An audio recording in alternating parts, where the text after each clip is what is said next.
అటు కాళేశ్వరం ఇటు హైడ్రా ఈ రెండే పవర్ఫుల్ వెపన్స్ అని అధికార పార్టీ లెక్కలు.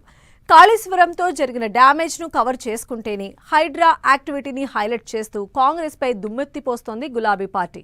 ఓడించిన కాళేశ్వరాన్ని తిరిగి పవర్ఫుల్ వెపన్ గా మార్చుకుంటూ గ్రామీణ ప్రాంతాల్లో తిరిగి పంచుకునే ప్రయత్నంలో ఉందట ప్రతిపక్ష బీఆర్ఎస్. గ్రేటర్లో హైడ్రాపై ఉన్న వ్యతిరేకతతో కారు మైలేజ్ ను పెంచుకునే వ్యూహాలు రచిస్తోందట. నెక్స్ట్ ఎలక్షన్స్ కోసం కారు గేరు మార్చిందా? హైడ్రా కమిషనర్ విషయంలో హైకోర్టు ఇచ్చిన ఆదేశాలు, హైడ్రాపై న్యాయమూర్తులు చేస్తున్న కామెంట్సే బీఆర్ఎస్ కు ఆయుధంగా మారాయా?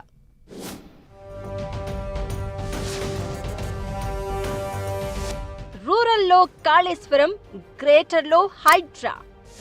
బీఆర్ఎస్ కు పవర్ఫుల్ వెపన్స్ ఆ రెండేనా?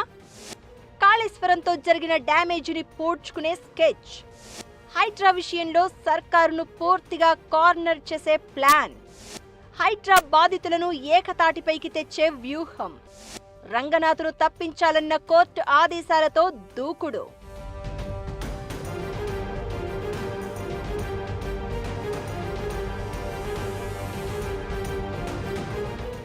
ఎలక్షన్ ప్లాన్స్ లో ఫుల్ బిజీగా ఉంది బీఆర్ఎస్. ప్రధాన ప్రతిపక్షంగా ఉన్న గులాబీ పార్టీ గత ఎన్నికల్లో తమకు డ్యామేజ్ చేసిన అంశాలేంటి, జరిగిన పొరపాట్లేంటో బేరీజు వేసుకుని అన్నింటినీ సెట్ రైట్ చేసుకుంటూ వస్తోంది. ఈ క్రమంలో కాళేశ్వరం విషయంలో వచ్చిన అవినీతి ఆరోపణలు గ్రామీణ తెలంగాణలో తమకు ఫుల్ డ్యామేజ్ చేశాయని భావిస్తున్నారు.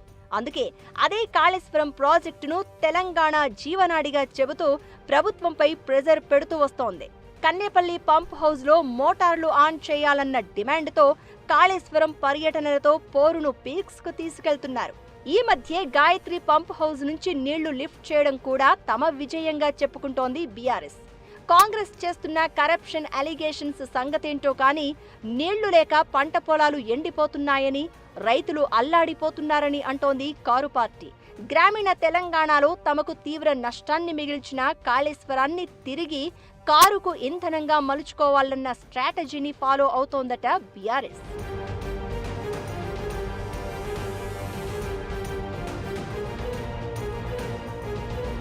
రూరల్ తెలంగాణలో బీఆర్ఎస్ రూట్ మ్యాప్ అలా ఉంటే, గ్రేటర్లో హైడ్రా చర్యలనే అస్త్రంగా చేసుకుంటోంది గులాబీ దళం. గ్రేటర్ హైదరాబాద్లో హైడ్రా కూల్చివేతలతో రోడ్డున పడ్డ బాధితుల పక్షాన మొదటి నుంచి గళం వినిపిస్తున్న కారు పార్టీ లేటెస్ట్ గా హైకోర్టు ఆదేశాలను బేస్ చేసుకుని ప్రభుత్వంపై ఇంకా ప్రెజర్ పెంచుతోంది. హైడ్రా కమిషనర్ రంగనాథ్ను తప్పించాలని కోర్టు ఇచ్చిన ఆర్డర్స్ ను ఇంప్లిమెంట్ చేయాలని డిమాండ్ చేస్తూనే హైడ్రాపై న్యాయమూర్తులు చేస్తున్న కామెంట్స్ ఆధారంగా హైడ్రానే ఎత్తివేయాలని పట్టుబడుతోంది. అయితే హైడ్రా కంటిన్యూ అవుతుంది, హైడ్రా కమిషనర్ గా రంగనాథ్నే కొనసాగిస్తామన్నట్లుగా సీఎం హింట్ ఇవ్వడంతో కారు గేరు మార్చేందుకు రెడీ అవుతోందట. త్వరలో గ్రేటర్ ఎన్నికలు రానుండడంతో హైడ్రా కూల్చివేతలతో నష్టపోయిన బాధితులను ఏకతాటిపైకి తెచ్చి వారితో కోర్టులో పిటిషన్లు వేయించేలా పావులు కదుపుతోందట. కోర్టు ఇచ్చిన ఆదేశాలు అమలయ్యేలా సర్కార్ మీద ఒత్తిడి పెంచాలనే వ్యూహాన్ని రచిస్తోందట. అసలు హైడ్రా కూల్చివేతలతో ఎంతమందికి నష్టం జరిగింది, ఎవరి బిల్డింగులను ఎందుకు కాపాడుతున్నారో, ఎందుకు నోటీసులు ఇచ్చి భయపెడుతున్నారో, హైడ్రా వచ్చినప్పటి నుంచి కాపాడిన భూముల విలువెంత, హైడ్రా చేసిన డ్యామేజ్ ఎంత అనే దానిపై పూర్తి వివరాలు రెడీ చేస్తోందట. సెలెక్టివ్ జస్టిస్ అంటే కాంగ్రెస్ లీడర్ల ఇండ్లు ఎఫ్టీఎల్ బఫర్ జోన్లలో ఉంటే ఎందుకు టచ్ చేయట్లేదనే అంశాన్ని గతానికంటే గట్టిగా వినిపించాలని భావిస్తోందట.